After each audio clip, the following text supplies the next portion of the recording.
exhausto, claro, ¿no? Sí, claro que sí. Entonces, sí, pues, aunque parezca contradictorio, estos pueden ser dispositivos de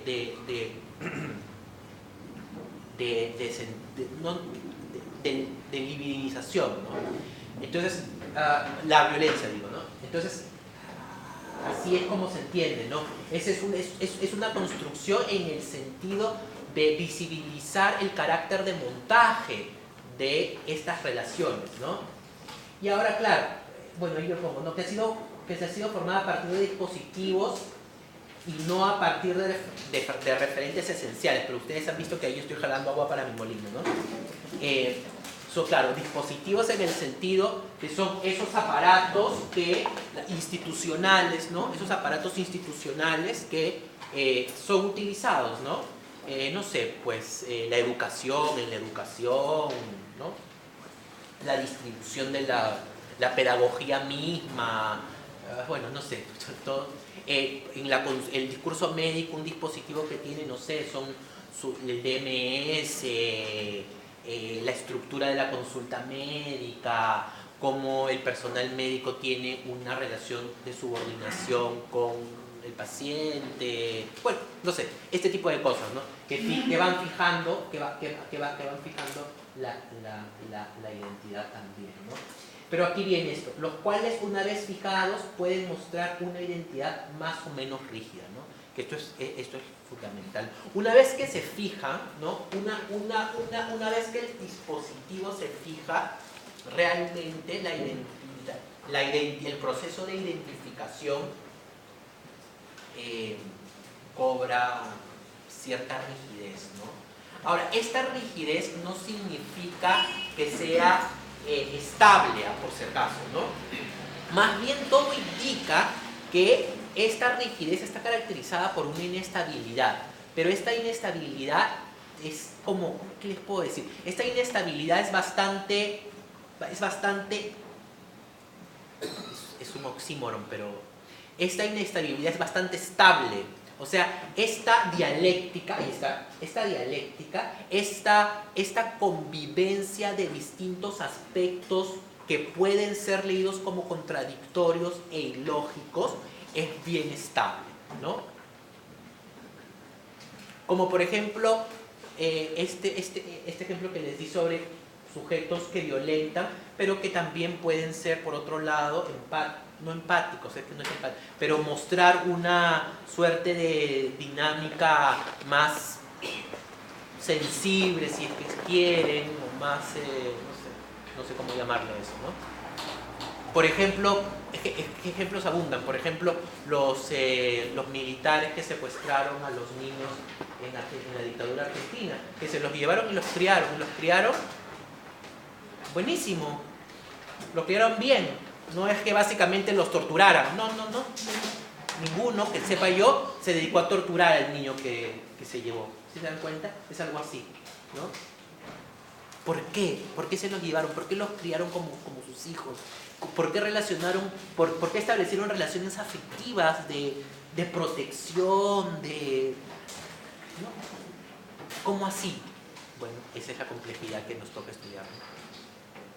Igual con la violencia, ¿no? Que básicamente es el ejemplo que viene a colación, pero hay otras dimensiones, ¿no? Hay otras dimensiones que claramente nos ayudan a comprender eso, ¿no? Y finalmente, bueno, es una de las tantas, ¿no? Hay más seguramente. La identidad es un proceso que toma en cuenta diversos escenarios, entre ellas la identidad, la edad, la raza, la clase, el género y la sexualidad. Esta característica hace énfasis en entender cómo los procesos de identificación están basados en diversas instancias y diversos ámbitos. Sobre eso hay también actualmente mucho debate con la incorporación de la interseccionalidad, ¿no? Al momento de entender los procesos de identificación. Hay también un debate muy grande, ¿no? ¿Por qué? Porque cuando el enfoque de algunas críticas, ¿no? Algunas personas críticas dicen que cuando Crenshaw propone, ¿no? La categoría interseccionalidad, además que viene del feminismo afro, ¿no? Feminismo afro en Estados Unidos, ¿no? Porque hay también feminismo afro, ¿no? Feminismo afro estadounidense. De ahí es donde saca Gresham. Gresham es una abogada feminista que recupera esto.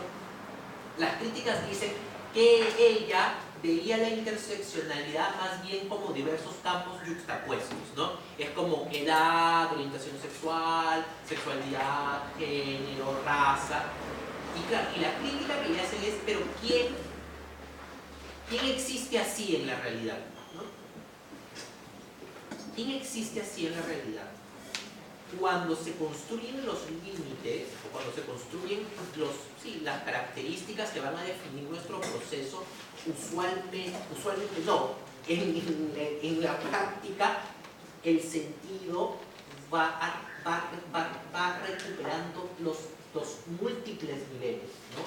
Y claro, y van cambiando según las transformaciones etarias que uno va sufriendo, ¿no? Entonces, ahí hay también un problema, hay un problema reflexivo y un problema teórico para entender cómo realmente se incorpora esto. O sea, es decir, es lo que le dicen las críticas, algunas críticas a Gresham, es que esto va más allá de simplemente decir mujer, lesbiana, afro, ¿no? Afro, joven, de la tercera edad, no, va más allá de eso. ¿Por qué? Porque justamente en este entendimiento del cuerpo como metáfora, los procesos de identificación van recubriendo, van uniendo sentidos, ¿no? Entonces, claro, no es que exista una forma de vivir la orientación sexual, en este caso el lesbianismo, sin una forma de vivir lo afro, particular. ¿Sí se dan cuenta? Esto tiene que ver también con la idea de asumir los capitales y los elementos de este capital como prestigio, ¿no? Como prestigio, que es el que te da finalmente el estatus, ¿no? El capital es el que te da el estatus. Aquí el estatus no es ni positivo ni negativo, ¿no? ¿Sí se entiende eso, no? O sea, el estatus no es algo que hable sobre la positividad del beneficio necesariamente, ¿no? Tiene que ver con la situación en la que te colocas, ¿no?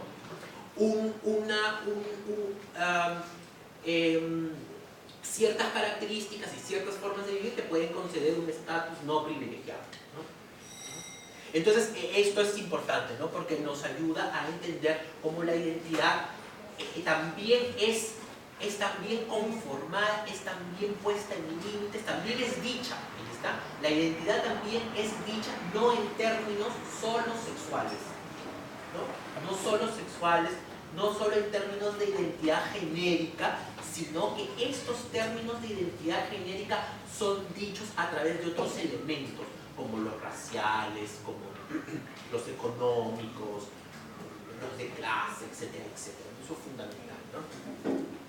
Entonces, es por eso que las masculinidades, y en este caso en particular, ¿no? Las masculinidades van recuperando un conjunto de lenguajes, por ejemplo, como el lenguaje de clase, por ejemplo, ¿no? Como el lenguaje de clase. Pero no es que, a ver, quiero volverlo a repetir para que se entienda más. No es que lo masculino, mira, ahí está, no es que lo masculino vaya asumiendo, no es que lo masculino vaya asumiendo distintas características, ¿no? Económicas, raciales, no, sino más bien es que lo racial, vamos a decirlo así, lo racial constituye una determinada masculinidad. No sé si se llega a entender mejor, ¿no? Pero eso es fundamental, ¿no? Es parte también de esta perspectiva que deconstruye, si se dan cuenta, que deconstruye los puntos de enunciación masculino y femenino. También es parte de eso, ¿no? No es entender la masculinidad. Claro, a ver, lo voy a poner en buen cristiano. No es que todos los hombres sean iguales, sino que la especificidad configura límites distintos para el ejercicio de la masculinidad, ¿no? Hay un texto bien interesante de Goodman, que es un antropólogo estadounidense, pero que hace su trabajo en México, tiene varios trabajos sobre la masculinidad, en donde él habla justamente sobre esto al discutir sobre la paternidad, ¿no? Sobre la paternidad, y él lo dice, sí, dice cómo las distintas prácticas de crianza por parte de los hombres que son padres se ven construidas por momentos y prácticas económicas específicas, ¿no? Entonces él pone así el ejemplo, ¿no? Como en México de ese tiempo en donde él estaba haciendo un trabajo de campo, él decía, ¿no? Como los padres de las clases altas, clases medias altas, realmente no tienen ningún vínculo con sus hijos. No solamente por la posición masculina que se cumple en el ámbito de lo doméstico, sino porque existe un grupo de personas que asisten en la crianza de los hijos, ¿no? En cambio dice por otro lado que si bien los hombres en clases populares no es que sean un dechado pues de amabilidad, ni es que pues, estén ahí 24 horas con los hijos, porque además no podrían hacerlo, establecen espacios de empatía mucho más sólidos que los de las clases altas, ¿no? Y se echa su cuento, ¿no?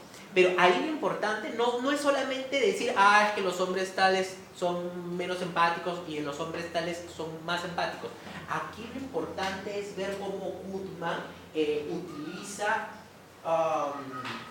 utiliza el análisis de estas posiciones, de estas características económicas para ver cómo la misma paternidad se construye, ¿no? ¿Se dan cuenta?